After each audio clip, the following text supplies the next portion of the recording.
Vapi GIDC bridge નીચે પાણીની line તૂટી જતા દિવસભર હજારો લીટર થતો પાણીનો વ્યય। વાપી જીઆઈડીસી ઓવરબ્રિજ નીચેથી પસાર થયેલી પાણીની લાઇન અકસ્માતે તૂટી જવાને લઈ દિવસભર હજારો લીટર પાણીનો વ્યય થઈ રહ્યો છે।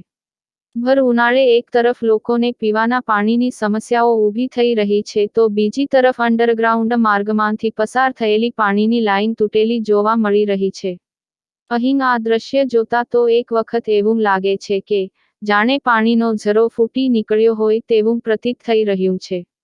વાપી જીઆઈડીસી યુપીએલ ઓવરબ્રિજ નજીકમાં અંડરગ્રાઉન્ડ માર્ગમાંથી પાણીની લાઇન પસાર થયેલી છે। અહીંથી દિવસ રાત અસંખ્ય નાના મોટા વાહનો અને રાહદારીઓ તથા કંપનીના કામદારોની અવરજવર થતી રહે છે। આ માર્ગ પરની પાણીની લાઇન અકસ્માતે તૂટેલી જોવા મળી રહી છે અને દિવસભર હજારો લીટર પાણીનો વ્યય થઈ રહ્યો છે। અત્રે નોંધનીય છે કે આ પાણી માર્ગો ઉપર ફરી વળેલું છે તથા અહીંથી પસાર થયેલી નાનકડી નહેરમાં લીકેજ થઈ રહેલું પાણી જઈ રહ્યું છે।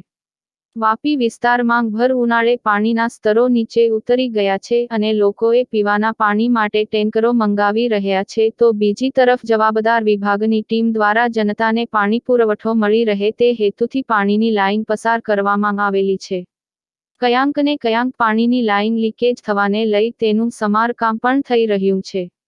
જો કે યુપીએલ ઓવરબ્રિજ નજીકમાં જ માર્ગ પાસેથી પસાર થયેલી અંડરગ્રાઉન્ડ પાણીની લાઇન તૂટેલી અવસ્થામાં જોવા મળી રહી છે અને દિવસભર હજારો લીટર પાણીનો વેડફાટ જોવા મળી રહ્યો છે।